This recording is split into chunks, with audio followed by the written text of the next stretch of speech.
ప్రియతమ part 6 మీకు ఖచ్చితంగా కథ నచ్చుతుంది అనుకుంటున్నాను. నచ్చితే ప్లీజ్ లైక్ అండ్ సబ్స్క్రైబ్.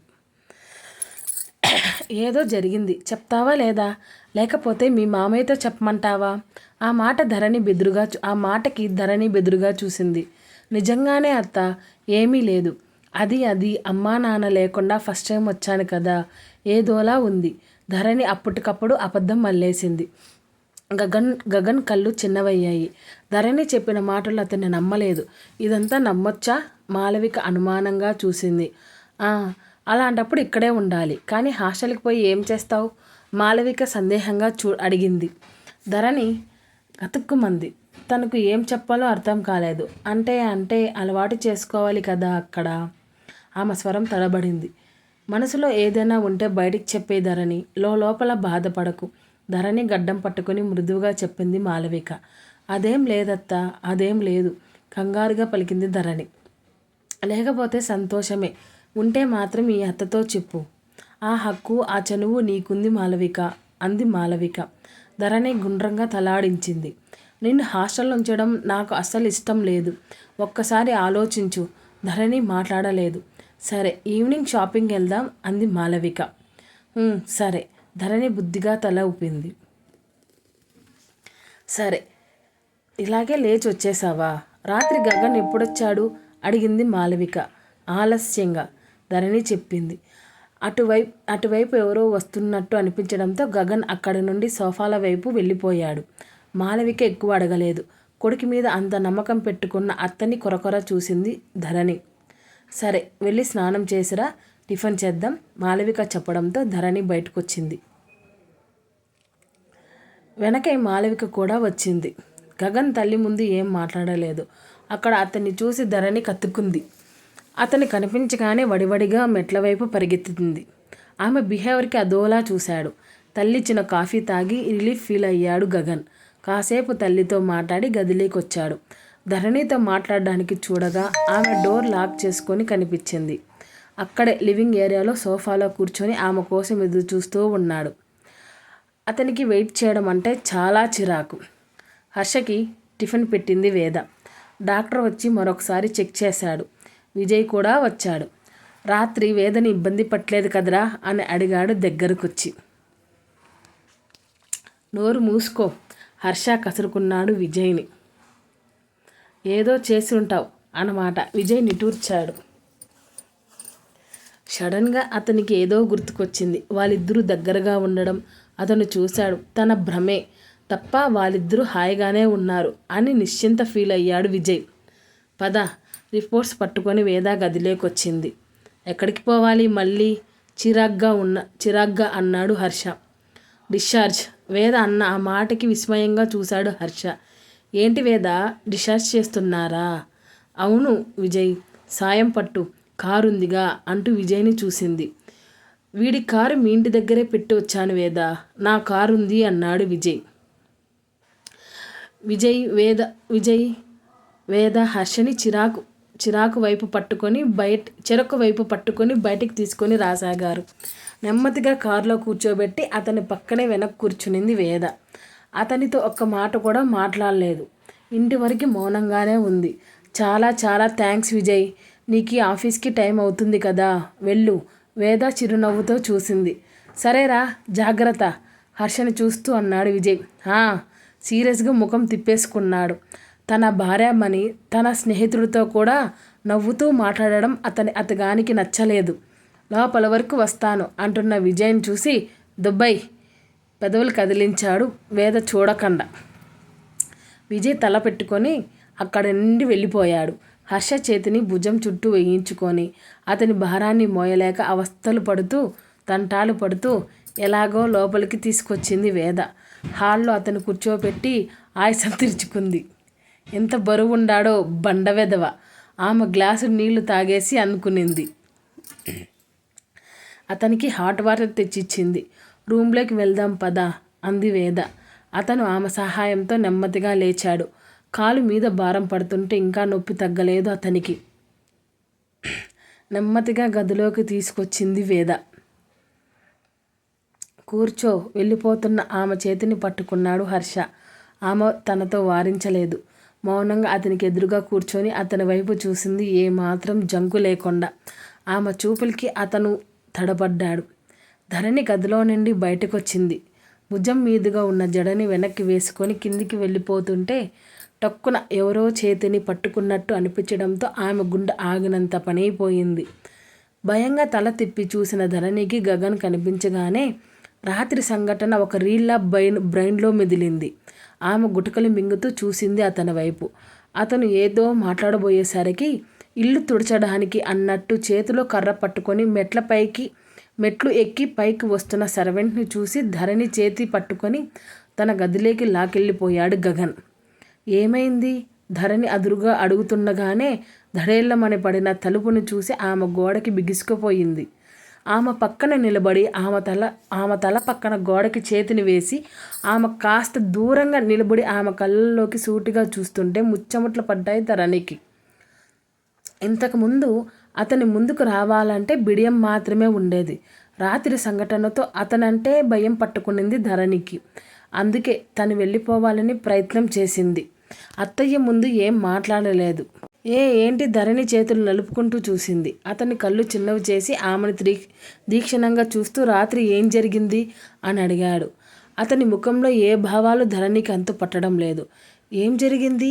ఏమి జరగలేదు నెమ్మదిగా చెప్పింది. అబద్ధాలు ఆడేవంటే చంపేస్తా. అతను మరి కాస్త ముందుకు రాగానే నిఠారుగా వెనక్కి అతుక్కుపోయింది. ఇద్దరికి మధ్య 2 ఇంచులు మాత్రమే గ్యాప్ ఉన్నట్టుంది. నిజంగా చెప్తున్నాను, ఏమి జరగలేదు. ముఖం పక్కకు పెట్టేసుకుంది ధరణి. నాకేం గుర్తులేదు, చెప్పు. ఆమె చెప్పింది నమ్మాలి అనిపించక మళ్ళీ అడిగాడు. అది నైట్ 11 దాటాక వస్తే నేను రూమ్లోకి తీసుకొచ్చాను. ఆ తర్వాత మీరు ధరణి చెప్తుంటే అతను ఒక చెవి ఆమె వైపు వేసినట్టే ఎక్స్ప్రెషన్స్ ఇవ్వడంతో నువ్వు నిద్రపోయావు, నేను వెళ్ళిపోయాను. ఆమె వణుకుతూ చెప్తుంటే అదోలా చూస్తూ అంతేనా అని అడిగాడు. అంతే, ఇంకేం లేదు. తల అడ్డంగా ఊపేస్తే చెప్తుంటే ఆమె తల మీద చెయ్యి వేసి ఊడిపోతుంది, చిన్నగా తిప్పు అన్నాడు. ఈ మాటకి ఉక్రోషం లాంటిది వచ్చింది ధరణిలో. మరెందుకు ఈ వణుకుడు? అదోలా చూస్తూ అన్నాడు. నాకా? ఎప్పుడు? అదేం లేదు, ఇక నేను వెళ్ళిపోతాను. అతని పక్క నుంచి తలుపు దగ్గరికి వెళ్ళి ఆమె ముంచేతిని పట్టుకొని వెనక్కి లాగి అలాగే గోడకు అంటించాడు. స్ప్రింగ్లా వచ్చి గోడ కత్తుకుపోయి అతని వైపు కంగారుగా చూసింది. నీ మాటలు నేను అస్సలు నమ్మను. నమ్మేలా ఉన్నాయా? విసుక్కున్నట్టుగా చూశాడు. నిజం, ఒట్టు. తన మీద పెట్టుకున్న చేతి మీద ఒక్కటి వేయడంతో ఉలిక్కి పడింది. చుర్రుమనడంతో ఆమె మూతి వంకరపోయింది. నువ్వు నీ పిల్ల వేషాలు ఇంకా చిన్నపిల్లవి అనుకుంటున్నావా? విసుగ్గా అన్నాడు. ఇంత దగ్గరకు వచ్చి కొట్టేలా మాట్లాడుతుంటే ఇంకేం చేయాలి? ధరణి పైకి అయితే అనలేదు. ఇక నేను వెళ్తాను, అదే నిజం. అతని అనుమతి కోసం చూసింది. ఇంకా అతను అనుమానపు చూపులు ఆమె తడుముతూనే ఉన్నాయి. ఎందుకు ఏడుస్తున్నావు అడిగాడు. ధరణి గప్పుక్కన చెంపలు తడుముకుంది. నేనా? లేదే అంది అమాయకంగా. ఏడ్చి మమ్మీని కంగారు పెడుతున్నావు ఎందుకు? చిన్నపిల్లలా ఏడవడానికి బుద్ధి లేదు. ధరణి ఆ మాటకి అలిగినట్టు మూతి పెట్టుకునింది. అతని తిడుతున్నాడు అనే ఉక్రోషం. ఆమె చెవి వైపు అప్రయత్నంగా చూసినా అతనికి ఒక్కటే జుంకా కనిపించింది. అతని దగ్గర మరొకటి ఉంది, అచ్చు లాంటిది. అతను ఆమె దగ్గర నుంచి డ్రెస్సింగ్ టేబుల్ వైపు వెళ్ళాడు. అతను వెళ్ళమనకుండా వెళ్ళే సాహసం చేయలేదు ధరణి. డస్క్ ఓపెన్ చేసి ఏదో పట్టుకొచ్చాడు. ఆమె చేతిని పట్టుకోగానే ఆమె గుండె జల్లుమంది. ఆమె అరిచేతిని ఓపెన్ చేసి అందులో జుంకా పెట్టాడు. అది అతని దగ్గరికి ఎలా వచ్చిందో అర్థం కాక కళ్ళు పెద్దవి చేసింది.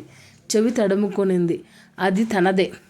నువ్వు చెప్పట్లేదు. నైట్ ఏదో జరిగింది అని ఆమె పిడికిలు మూసి ముందుకు వంగి మత్తులో కమిట్ అయిపోలేదు కదా? అతడు గుసగుసగా అడగానే ఒక్కసారిగా ధరణి కళ్ళు పెద్దవయ్యాయి. చీచి, లేదు చాలా కంగారుగా తల అడ్డంగా ఊపి అతన్ని దాటుకొని తలుపు తెరిచి బయటికి పెరిగెత్తింది. అతని పెదవులు నెమ్మదిగా సాగాయి. ఏంటో చెప్పు, హర్ష వైపు చూస్తూ అడిగింది వేద. నిజంగానే నాకు డైవర్స్ ఇచ్చేస్తావా? అమాయకంగా అడుగుతున్న హర్షని చూసి ఆమె హృదయం చలించింది. నువ్వు కావాలనుకుంటేనే అంది నెమ్మదిగా. అనుకోకపోతే అయినా ఇస్తాను. నువ్వు బయటికి చెప్పకపోయినా నువ్వేం కోరుకుంటానవో నాకు తెలుసు హర్ష. స్టాప్ ఇట్ వేద. ఆమె మాటలకి అతనికి చిరాకు వచ్చింది.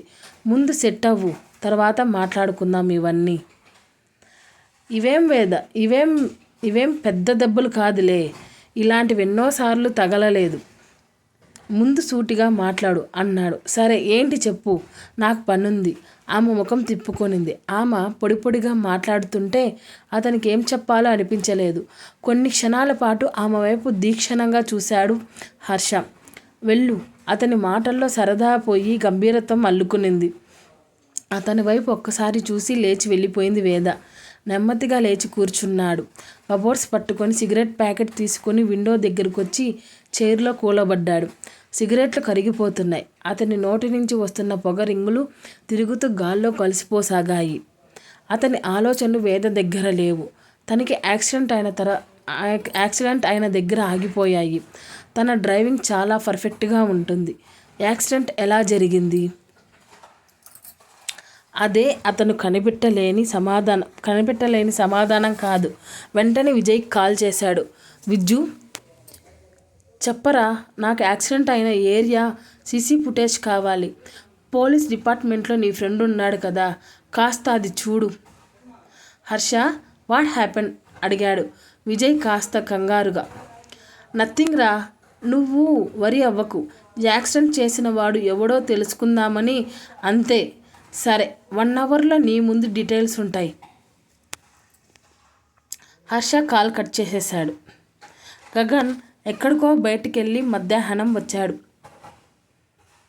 భోజనాలు అయిపోయిన తర్వాత ధరణి తన ముందు కూర్చోబెట్టుకొని జుట్టు మర్తిస్తోంది మాలవిక. ధరణి కళ్ళు మూసుకొని తల ఆవిడికి అప్పచెప్పేసి హాయిగా తేలిపోతున్నట్టు ఫీల్ అయిపోతుంది. మెట్ల వైపుకి వెళ్ళిపోతున్న గగన్ వాళ్ళ వైపుకి వచ్చాడు. కొడుకుని చూసి నవ్వి ధరణి తల పట్టసాగింది మాలవిక. నీ చేతుల్లో నిజంగానే ఏదో మహత్యం ఉందత్తా అంటూ మాలవిక కాలు మీద అలా పడుకుండిపోయింది. తల్లి పక్కన చేరి కనుబొమ్మలెత్తి చూశాడు ధరణి వైపు. మాలవిక చిరునవ్వు విసిరి, గగన్ నీకు కూడానా? మాలవిక అడుగుతుంటే యథాలాపంగా కళ్ళు తెరిచి ధరణికి గగన్ కనిపించగానే నిటారుగా చూసింది. No ma'am. అతను అలాగే ధరణి వైపు చూస్తూ మాలవికతో చెప్పాడు. చప్పున చూపు తిప్పేసుకునింది. నేను వెళ్ళి తలస్నానం చేస్తా అంటూ లేవబోయింది. భుజాలు పట్టి ఆపింది మాలవిక. కనీసం గంటైనా ఆగవే, మాలవిక కసిరింది. సరే అత్త, నేను మళ్ళీ వస్తా అని లేస్తుంటే ధరణి తల మీద ఒక్కటేశాడు గగన్. బిగుసిపోయి చూసింది. మమ్మీ మాట్లాడుతుంది కదా, విను. ఎప్పుడు లేనిది డిఫరెంట్గా కనిపిస్తున్నావు. కొడుకు ప్రవర్తన వైపు ఆశ్చర్యంగా చూసింది మాలవిక. ధరణి మూతి తిప్పింది. గగన్ ఉన్న వైపు కూడా దూరం జరిగి చెప్పత్తా అంది మూతి బిగించి. అన్నిటికీ పరుగులు. కాసేపు ఆగే మాలవిక మాటలకి తలాడించింది. ఇప్పుడు నేను చెప్పేదానికి నువ్వు ఒప్పుకుంటున్నావు. మాలవికల అనగానే ధరణి ఉలిక్కి పడింది. తల్లి ఒడిలోకి తల వాల్చి కాళ్ళు మరోవైపు పెట్టుకొని పడుకున్నాడు గగన్. అతని కళ్ళు మూసుకొని రిలాక్స్ అవుతున్నట్టు ఉన్నాడు. అతను మాలవిక కంటే దగ్గరగా ఉన్నట్టు అనిపించడంతో ధరణి కంగారుగా పైకి లేచింది. సింగిల్ సీటర్లో కూర్చొని మాలవిక వైపు చూసింది. గగన్ తల నిమురుతూ తనతో మాట్లాడుతోంది. ఏంటత్తా చెప్పు. మాలవిక ఏమడుగుతుందో అని భయం పట్టుకునింది ధరణికి. నువ్వు హాస్టల్ వెళ్ళడానికి వీల్లేదు, ఇక్కడే ఉండాలి. ధరణి ఊహించినట్టుగానే మాలవిక అలా అడగడంతో అత్త, నా ఫ్రెండ్స్ ఆమె తడబడుతూ చెప్పింది. కుదరదు, గట్టిగానే చెప్పేసింది మాలవిక. ధరణికి ఏం చెప్పాలో అర్థం కాక అక్కడి నుంచి ఎలా వెళ్ళిపోవాలో అని ఆలోచించసాగింది. తను అసలు ఉండలేదు ఇక్కడ. తనకు తెలుసు. రోజు అతని ముందు తను మామూలుగా తిరుగుతూ అస్సలు ఉండలేదు. వీళ్ళందరికీ ఎలా చెప్పాలి? గగన్ అస్సలు ఇన్వాల్వ్ అవ్వలేదు. తనని ఉండమని కూడా అడగలేదు. సడన్గా ఇంట్లోకి రాజేష్ రాగానే ఆ టాపిక్ అక్కడితో ఆగిపోయింది. ధరణి ఊపిరి పీల్చుకునింది. అమ్మయ్య అనుకునింది. ఈరోజు సాయంత్రమే తను ఖచ్చితంగా వెళ్ళిపోతుంది. గగన్, రాజేష్ వచ్చాడు. ఒడిలో కళ్ళు మూసుకొని ఉన్న కొడుక్కి చెంపదట్టి పిలిచింది మాలవిక. గగన్ వెంటనే లేచి కూర్చున్నాడు. రాజేష్ రారా, చాలా రోజుల తర్వాత కనిపిస్తున్నావు. మాళవిక మాటలకి చిన్నగా నవ్వి ఎలా ఉన్నారా ఆంటీ అంటూ దగ్గరకొచ్చాడు. గుడ్ అని, లంచ్కి ఇక్కడే ఉండాలి, అలా వచ్చి ఇలా వెళ్తే ఒప్పుకోను. మాళవిక మాటలకి నవ్వి తల్లాడించాడు. అప్రయత్నంగా చూసిన రాజేష్కి అక్కడ ధరణి కనిపించగానే క్షణకాలం ఆశ్చర్యపోయాడు. అంటే నిజంగానే గగన్కి ఈ అమ్మాయి అంటే ఇష్టమా? ఆ ప్రణతి కూడా తప్పించుకోవాలని పరిచయం చేయలేదా రాజేష్ అనుకున్నాడు. గగన్ పైకి లేచి రాజేష్తో పాటు ఏమైంది రాజా అడిగాడు గగన్ సీరియస్గా. ప్రణతి ఏదో ఏదో మాట్లాడాలంటే ఇంటికొచ్చింది. గగన్ కళ్ళు చిన్నవైపోయాయి. అతని కనుబొమ్మల దగ్గరికి జరిగాయి. మాళవికతో పాటు కూర్చున్న ధరణి చూపులు అతని వైపే ఉన్నాయి. ఏదో సీరియస్ విషయమని అతని ముఖంలో మారుతున్న భావాలను బట్టి అర్థమైంది ధరణికి. రమ్మను అన్నాడు జగన్. చూస్తుండగానే లోపలికి వచ్చింది ఆ అమ్మాయి. ఆమె ప్రణతి. ధరణి కళ్ళు పెద్దవయ్యాయి. రాజేష్, ప్రణతి ముగ్గురు పైకి నడిచారు. ధరణికి సడన్గా ఏదో గుర్తొచ్చింది. ఆ రోజు రాజేష్ తనతో కాలు మాట్లాడుతున్నప్పుడు గగన్ మత్తుగా అయిపోవడానికి ఈ ప్రణతి ఏదో కలిపింది అని గుర్తొచ్చింది. అది గగన్తో తను చెప్పడం మర్చిపోయింది. ఇప్పుడు ముగ్గురు అలా పైకి వెళ్ళడం ఆమెలో ఏదో సందేహం. నిజం చెప్పాలంటే ఇన్సెక్యూర్ ఫీలింగ్ కలిగింది. కాసేపు తర్వాత తన గదివైపు వెళ్ళిపోయింది. మెట్ల దగ్గర ఆగిపోయి అక్కడే కనిపించిన దృశ్యం చూసి ధరణి నిలుక్కుపోయింది. ప్రణతి గొంతు పట్టి గోడకు అదిమి పెట్టి గగన్ను చూసి ధరణి గొంతు తడారిపోయింది. గగన్ ప్లీజ్, చచ్చిపోతాను, ప్రణతి ఉక్కిరి బిక్కిరి అవుతూ చెప్తుంది. అప్పటికే ప్రణతి ముఖం వేవురించుకుపోయి ఆమె కళ్ళు ఎర్రగా వచ్చాయి. ఆమె కాళ్ళు గాల్లో పైకి లేచాయి. ఊపిరాడక గింజుకుంటుంది. Gagan leave her. రాజేష్ అదురుగా గగన్ చేతులు విడిపించాడు. గగన్ వదలగానే చప్పున నేల మీద పడి కుక్కపిల్లలాగా ముడుచుకుపోయింది ప్రణతి. ధరణి మెదడు మొద్దుబారిపోయినట్టు ఎటు వెళ్ళలేక శిలలా నిలబడిపోయింది. ఇంకోసారి నా కళ్ళ ముందుకు వచ్చావా చంపి పొడస్తా. గగన్ స్వరం గర్జన వినపడుతుంటే తేరుకొని గబుక్కన వెనక్కి తిరగబోయి అక్కడే ఉన్న ఫ్లవర్ వాస్ తగిలింది ధరణికి. అది బల్లున పడి పెద్ద శబ్దం చేస్తూ పెద్ద ముక్కలుగా మారిపోయింది. ధరణికి గుండె ఆగినంత పని అయిపోయింది. గుండెల మీద చేయి వేసుకుంటూ భయంగా వాళ్ళ వైపు చూసింది. ఆ శబ్దానికి ముగ్గురు తల తిప్పి చూసేశారు. ధరణి కంగారుగా గబగబో మెట్లు దిగి పారిపోయింది. గగన్ అసహనంతో తల విదిలించుకొని ప్రణతి వైపు చూశాడు. Get lost. అతని ప్రణతి వైపు చూసి కోపంగా అరిచాడు. గొంతు పట్టుకొని అలాగే లేచి, గగన్ నువ్వంటే నాకు పిచ్చి, ప్రాణం, అర్థం చేసుకో. ప్రణతి అప్పటికే వణికిపోతున్నా ధైర్యం చేసుకొని చెప్పేసింది. రాజా, ఇంకొక క్షణం తను ఇక్కడే ఉంటే ఖచ్చితంగా నా చేతిలో చచ్చిపోతుంది. ఆవేశంగా అంటున్న గగన్ మాటలకి ప్రణతి భయంగా వెనక్కి జరిగింది. ఆమె కళ్ళల్లో కోపం, కసి లాంటిది వచ్చింది. అది భయపడకుండా చాలా కంట్రోల్ చేసుకుంటూ ఏడుపు ముఖం వేసుకొని రాజేష్తో పాటు బయటకు వచ్చేసింది ప్రణతి. చిరాగ్గా అనిపిస్తుంటే అటు ఇటు నడుస్తూ ఏవో ఆలోచిస్తున్న గగన్కి వేద నుండి కాల్ వచ్చింది. అతడు గట్టిగా తల విదిలించుకొని బాల్కనీ దగ్గరికి వెళ్ళి కాల్ లిఫ్ట్ చేశాడు. వాళ్ళు వెళ్ళిపోవడంతో ధరణి పైకొచ్చి దూరంగా ఉన్న గగన్ని చూసి అతన్ని కంటపడకుండా తన గదివైపు వెళ్ళిపోయింది. వేద చెప్పు. ఎంతో మధురంగా వినిపిస్తున్న అతని గొంతు విని లోపలికి వెళ్ళిపోతున్న ధరణి ఆగిపోయింది. నో, ఫ్రీగా ఉన్నాను, చెప్పు. అవతల వాళ్ళు ఏమన్నారో కానీ హైదరాబాద్ వస్తావా నా కోసం? గగన్ గొంతు చాలా మృదువుగా, ప్రేమగా, ఆప్యాయంగా వినపడుతుంటే ధరణి గుండె మరింత గట్టిగా కొట్టుకోసాగింది. అవతల వాళ్ళు ఏమన్నారో తెలీదు. చాలా మృదుగా మాట్లాడడం ధరణికి ఆశ్చర్యం వేసింది. ఆ తర్వాత అతను వెనక్కి తిరగబోతుంటే గబుక్కన గదిలోకి పారిపోయింది ధరణి. హర్షకి నేను కరెక్ట్ కాదు అనే మాటలకి సన్నగా నవ్వుతూ గదిలోకి వెళ్ళిపోతున్న గగన్ని తలుపు తెరిచి తొంగి చూసింది ధరణి. ఎవరన్నారలా అన్నాడు గగన్. అతను తలుపు మూసివేశాడు. ఆ తర్వాత మాటలు వినిపించలేదు ధరణికి. అతను అంత స్వచ్ఛంగా నవ్వడం ఈ మధ్య కాలంలో తను చూడలేదు. ఆ వేద ఎవరై ఉంటుంది? ధరణికి అర్థం కాలేదు. ఎవరో అనడం కాదు, నేనే అంటున్నాను గగన్. తనని నేను అర్థం చేసుకోలేదు. తను నన్ను అర్థం చేసుకోలేడు. నా పిచ్చితో పెళ్లి చేసుకొని ఇద్దరు లైఫ్ స్పాయిల్ చేశాను. వేద చంపల మీద కన్నీరు జారిపోతున్నాయి. ఏమైంది? కొత్తగా అవ్వాల్సింది ఏమీ లేదు. హర్ష గురించి తెలిసి కూడా తప్పు పట్టాను. నేనేదో కావాలని కోరుకున్నాను తప్ప తనకి ఏం కావాలో అనే విషయం ఆలోచించలేకపోయాను. ఒక్కరోజు కూడా భార్యగా వ్యవహరించలేదు. నేను హర్షకి కరెక్ట్ కాదు గగన్. ఆమె గట్టిగా కళ్ళు మూసుకొని కన్నీళ్ళు ఆపుకోవడానికి ప్రయత్నం చేస్తూ చెప్పింది. గగన్ వింటూ మాట్లాడలేదు. వేద గురించి అతనికి బాగా తెలుసు. అప్పటికప్పుడు నిర్ణయాలు తీసుకుంటుంది. వాటి పర్యవసం ఆలోచించదు. తర్వాత బాధపడుతుంది. అలా చేయకుండా ఉండాల్సింది అనుకుంటుంది. క్షణిక నిర్ణయం తీసుకునే ఆమెకి అతను ఇప్పుడు ఏం చెప్పలేడు. ఆమెలో ఆ పొంగు చల్లారాక ఆలోచించి ఆమె తన నిర్ణయాన్ని మార్చుకుంటుంది. ఈ విషయం గగన్కి బాగా తెలుసు. ఏమిటి ఇక్కడ హర్షకి ఈ వేద కరెక్ట్ కాదా?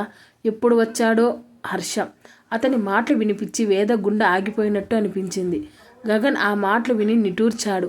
ఏం జరుగుతుంది ఇక్కడ అంటూ ఆమె వెనక నుంచి కౌగిలించుకోగానే వేద ఉలిక్కిపడింది. ఫోన్ స్పీకర్ ఆన్ చేశాడు. ఓ ఇదా సంగతి? అరే బాబు, నేను నా వైఫ్తో మాట్లాడుకోవాలి. మీరు కాసేపు ఆగిన తర్వాత కాల్ చేయండి డ్రమాటిక్గా అన్నాడు హర్ష. ఈడెట్, పిచ్చి వేషాలు వేశావా అంటే మక్కీలు విరగతాయి అని హర్షకు వార్నింగ్ ఇచ్చి, వేద నీ థింకింగ్ అసలు కరెక్ట్గా లేదు. హైదరాబాద్ వచ్చాయి అన్నాడు గగన్. అరే నువ్వు నీ సలహాలు ఆపరా బాబు, అసలుకే ఎసరు పెట్టేలా ఉన్నావు. ముందు కాల్ కట్ చేసి మాకు మాట్లాడుకోవాల్సింది చాలా ఉంది అంటూ టక్కున కాల్ కట్ చేసేశాడు హర్ష. వీడు ఓవర్ యాక్షన్. గగన్ నిట్టూర్చాడు. ఇంకో నెల రోజుల్లో తనకి ఈ బాధ్యతలన్నీ తన తండ్రి అప్పగించేస్తాడు. అతను సమయం తీసుకున్నాడు. దానికి కారణం అతను ఏదో సరదాగా గడపాలని కాదు. ఒక బాధ్యత చేపట్టేటప్పుడు దాని గురించి కనీసం తెలుసుకొని ఉండాలి. ఒక పనిలోకి దిగేటప్పుడు బేసిక్స్ అయినా తెలియాలి అని అతని ఉద్దేశం. ల్యాప్టాప్ పట్టుకుని కూర్చున్నాడు. వేద ఊపిరి భారంగా పీల్చుకుంటూ తల కిందికి వాల్చేసింది. ఇలా దొరికిపోయింది ఏంటి తను? రూమ్లో ఉన్నవాడు హాల్లోకి ఎందుకొచ్చాడు? ఆమె చేతుల మీద సున్నితంగా రాయడంతో అదిరిపడింది. గబుక్కన అతనిని నెట్టేసి పారిపోవాలని చూస్తుంటే ఆమె 2 చేతులు పట్టుకుని అలాగే గోడకు ఆనిచ్చి పెట్టేశాడు హర్ష. ఆమెకి అంతకంటే మాటలు బయటికి రాలేదు. హర్షనే అతని నుదురుతో ఆమె నుదురికి ఢీకొట్టాడు. వేద ప్రయత్నంగా కళ్ళు మూసేసింది. కాళ్ళు చాలా నొప్పిగా ఉంది. అతని మాటలకి ఆమె గబుక్కన కళ్ళు తెరిచి చూసింది. ఆమె కళ్ళల్లో ఆ ఆతృతని చూసి చిన్నగా నవ్వుకున్నాడు. గగన్ గాన్ని చూసి నేర్చుకున్నావా ఎమోషన్ని దాచేయడం అని అడిగాడు. చేసింది చాలు కానీ అలా కూర్చో. ఆమె అతని చేతులు వదిలించుకొని నెమ్మదిగా అతన్ని సోఫా వైపు తీసుకొచ్చి కూర్చోమన్నట్టు చూసింది. వెళ్ళిపోతున్నా ఆమె చేతులు పట్టి లాగి పక్కన కూర్చోబెట్టాడు. వేద దిగులు చూస్తోంది. వేద ఆమె అతని వైపు చూడలేదు. నీ మనసులో ఏముందో తెలిస్తే గానీ మన సమస్యకి పరిష్కారం దొరకదు వేద. ప్రతి చిన్న విషయం మాతో పంచుకునే దానివి కదా. ఇప్పుడు ఏమైంది? హర్ష కూడా అంత మృదువుగా మాట్లాడగలడని ఆమె ఊహించలేదు. ఎప్పుడు తన మాటే నెగ్గాలి అనుకొని తన పంతమే తగ్గించుకోవాలి అని ఎదుటి వాళ్ళకి కనీసం అవకాశం ఇవ్వని హర్షనేనా ఈ హర్షను ఆలోచించింది. ఆమె కళ్ళల్లో ఆల్చిప్పలా చేసి చూస్తుంటే ఆమె చెంప మీద చిటికేశాడు. చుర్రుమనడంతో ఉలిక్కిపడింది. మనకి సెట్ అవ్వదు హర్ష. I'm so sorry. నువ్వు వేరే వాళ్ళని పెళ్లి చేసుకుంటే నీ లైఫ్ చాలా బెటర్గా ఉంటుంది అంది. అతను పట్టుకున్న చేతులు విడిపించుకోవడానికి చూసింది వేద. ఆర్ యు మ్యాడ్ వేద? నేనేం మాట్లాడుతున్నాను, నువ్వేం మాట్లాడుతున్నావు? ఒక్కసారిగా కోపం వస్తున్నా దాన్ని కష్టంగా ఆపేసుకున్నాడు హర్ష. నేను చెప్పేది కరెక్ట్. మనం విడిపోదాం. ఎలాగో నా మీద నీకు ప్రేమ లేదు హర్ష. భార్యనని నువ్వు ప్రేమించాల్సిన అవసరం లేదు. అది నాకు ప్రేమ అనిపించదు. నేను ఫస్ట్ టైం ఒక రాంగ్ స్టెప్ వేశాను. నా ప్రేమ మీద నాకు ఓవర్ కాన్ఫిడెన్స్. ఇప్పుడే అర్థమైంది అది చాలా ప్రమాదమని. దేన్నైనా సాధించుకోవచ్చు కానీ బలవంతంగా ప్రేమను సాధించలేము. ఈ మధ్యన అర్థమయ్యింది ఆమె చెప్పుకుంటూ పోతోంది. అప్పటికే హర్షముఖం ఎర్రగా మారిపోయింది. మరి వీటి సంగతి ఏంటి? ఆమె చెంపల మీద జారిపోతున్న కన్నీళ్ళని చూపుడు వేళ్లతో పట్టి ఆమె వైపు చూపించాడు. ఆమె కూడా గమనించుకోలేదది. టక్కున కళ్ళు తుడుచుకుంది. వేద, నా కోపం తెప్పించకు ప్లీజ్, నేను విచక్షణ కోల్పోతాను. అతని స్వరం గంభీరంగా మారిపోయింది. ఉన్నది చెప్పుతున్నాను హర్ష, మనం భార్యాభర్తలుగా విడిపోవడం బెటర్ అని నా ఫీలింగ్ అని స్థిరంగా చెప్పి అతని కళ్ళల్లోకి చూసింది. విడిపోదాం. ఆ మాటకి ఆమె అసహనంగా ముఖం తిప్పేసుకునింది. కానీ నువ్వు ఉండగలవా? ఆమె గడ్డం పట్టి ముఖాన్ని తన వైపు తిప్పుకుంటూ అడిగాడు. ఆమె అప్రయత్నంగా కళ్ళు నేలకి వాల్చింది. చెప్పు వేద, నువ్వు ఉండగలవా? మళ్ళీ రెట్టించి అడిగాడు. నువ్వు చాలా సంతోషంగా ఉంటావు హర్ష. నా గురించి అడగట్లేదు వేద. అతనిలో కోపం మళ్ళీ బయటికి రాసాగింది. ఇప్పుడు నా గురించి ఆలోచించిన అవసరం లేదు. ఆమె వెళ్ళిపోతుంటే గట్టిగా ఆమె ముంచేతిని పట్టుకున్నాడు హర్ష. వల్లనివ్వకుండా అలాగే పట్టుకున్నాడు హర్ష. అది అతను పట్టుకున్న చెయ్యిని చూసి, పిచ్చా, నీకు నొప్పి పడుతుంది. దెబ్బ తగిలిన చేతితోనే పట్టుకోవడంతో అరిచింది వేద. నువ్విస్తున్న నొప్పి కంటే ఇదేం పెద్ద నొప్పి కాదులే. ఆ మాటకి నిశ్చేష్రాలు చూస్తుండిపోయింది వేద. హర్ష, ఆమె పెదవులు స్పష్టంగా పలకలేదు. ఇక అతనిలో కాస్తో కూస్తో ఉన్న సహనం చచ్చిపోయింది. ఆమె తనకి అతుక్కొని పోయేలా లాక్కొని, అవును, నువ్వు చేస్తున్న పని కంటే ఇదేం పెద్ద నొప్పి కాదు. దెబ్బ తగిలిన చేత్తో ప్రెజర్ పెడుతున్నా. అతన్ని చూస్తూ, హర్ష, ప్రాబ్లం అవుతుంది, వదులు. అతడు ఎంత నొప్పిని భరిస్తున్నాడో అంచనా వేస్తూ కంగారుగా అతని చేతిని విడిపించిపోయింది. అయితే అవని అతని చెంప మీద లాగి ఒక్కటిచ్చింది. అప్రయత్నంగా చేతిని వదిలేశాడు. నిజంగానే పిచ్చి పట్టిందిరా నీకు? అసలు ఏమనుకుంటున్నావు? ఇప్పటికే 4 రోజులు పడుతుంది అది తగ్గిపోవడానికి. నువ్వు ఇలా చేస్తే 6 నెలలైనా సరిపోవు. అవతల ప్రాక్టీస్ ఏం చేస్తావు అని ఒకవైపు ఏడుస్తూనే గట్టిగా అరుస్తుంది. కట్టు లాగేసి మళ్ళీ టైట్గా కట్టింది. అప్పటికే చేతిని బ్యాలెన్స్ చేస్తూ ఉన్న క్లాత్ని ఊడిపోవడంతో అతని మెడ చుట్టూ వేసింది. చూస్తున్నాడు ఆమెని. కళ్ళ కాటుక చెదిరిపోయి కళ్ళ నిండా నీళ్లు నిండుకుని ఉన్నాయి. ఆమె ముక్కు ఎర్రబడింది. అతనిని తిడుతున్న పెదవులు వణుకుతున్నాయి. ప్రేమ, ఇష్టం, దానితో పాటు ఇంకో ఏదో భావం. అదేంటి ఆ ఆధునిక యువకుడికి తెలియదు. దెబ్బ తగిలిన చేతిని అలాగే ఆమెకు వదిలేసి ఎడమ చెయ్యి ఆమె మెడ చుట్టూ వేసి మీదకి లాక్కున్నాడు. తల ఎత్తి అతని ముఖంలోకి చూసి ఏదో మాట్లాడబోయేసరికి ఆమె పెదవుల మీద ముద్దు పెట్టేసుకున్నాడు హర్ష. ఆమె కళ్ళు పత్తి గుండెలా పెద్దవయ్యాయి. అతని చూపులు నేరుగా ఆమె కళ్ళల్లోకి చొచ్చుకుపోతుంటే ఆమె కళ్ళను గట్టిగా మూసివేసింది. ఆమెకు విడిపించుకునే అవకాశం కూడా ఇవ్వలేదు. ఆమెకు విడిపించుకోవాలని అవకాశం ఉన్నా విడిపించుకోలేదు. అతనికి వదలాలి అనే ఉద్దేశం లేనట్టు ఆమెను పట్టుకున్నాడు. మరి కొన్ని నిమిషాల కాలంలో కలిసిపోయాయి. అతను వదిలే వరకు ఆమె దూరం జరగలేదు. పెదవులు దూరం జరిపి ఆమె ముఖంలోకి చూశాడు. ఆమె ముఖం ఎర్రబడింది. నువ్వు నన్ను ఎప్పటికీ వదలలేవు వేద. నీ పిచ్చి ఆలోచనల్ని చెత్త కుప్పలా పడేయి. డివోర్స్ అనే నీ నోటి నుంచి వచ్చిందంటే నోరు కట్టేస్తా. ఆమె ముఖంలోకి చూస్తూ చెప్తున్నా. సరే. అంత దగ్గరగా ఉన్న అతన్ని చూడలేక కళ్ళు దించుకుంది. బాగా ఆకలేస్తుంది. కుక్ వండింది. నాకు వద్దు చెప్పేసి కుంటుకుంటూ రూమ్లోకి వెళ్ళిపోయాడు. ఆమె మాత్రం అక్కడ నిశ్చలంగా కూర్చుని ఉండిపోయింది. వెళ్తూ వెనక్కి చూసిన అతనికి చేతిలోకి ఆమె ముంచేతిని తడుముకుంటూ కనిపించగానే అతని పెదవుల మీద నవ్వొచ్చేసింది. సాయంత్రం కిందికి వచ్చిన గగన్ని మాలవిక ఒకటే కనిపించింది. అతని కళ్ళు అప్రయత్నంగా ధరణి కోసం వెతికాయి. అది అతను గమనించుకోలేదు. మామ్, బయటికెళ్ళావు అన్నావు. చొక్కా చేతులు మడుచుకుంటూ మాలవిక ముందుకి వెళ్ళిసాగాడు. లేదు, వెళ్ళట్లేదు. ఎందుకు? మామూలుగా అడిగి మరోసారి షూలేస్ కట్టుకున్నాడు. ఆ తిక్కపిల్ల వెళ్ళిపోయింది. మాలవిక మాటలకి వంకున్నవాడు పైకి లేచి తల్లివైపు చూశాడు. ఏంటి? రేపు క్లాసెస్ స్టార్ట్ అవుతున్నాయి అంటూ హడావిడిగా వెళ్ళిపోయింది. మళ్ళీ వస్తుందట. ఏమైందో ఈ పిల్లకి, ఏం చేస్తుందో కూడా దానికి తెలియలేదు. ఏదో ఉంది కన్నా, దాని మనసులో. అందుకే ఇక్కడ ఉండట్లేదు అంటూ గదిలోకి వెళ్ళిపోయింది మాలవిక. గగన్ మరో 2 నిమిషాలకి ఇంటి బయటికి వెళ్ళిపోయాడు. అమ్మ ఇక ఆపవే తల్లి. తిట్లు వినలేక ధరణి ఎట్లకేళ్ళకి నోరు విప్పింది. ఏంటి ఆపేది? నువ్వు అక్కడ లేవని అత్త ఎంత బాధపడుతుందో తెలుసా?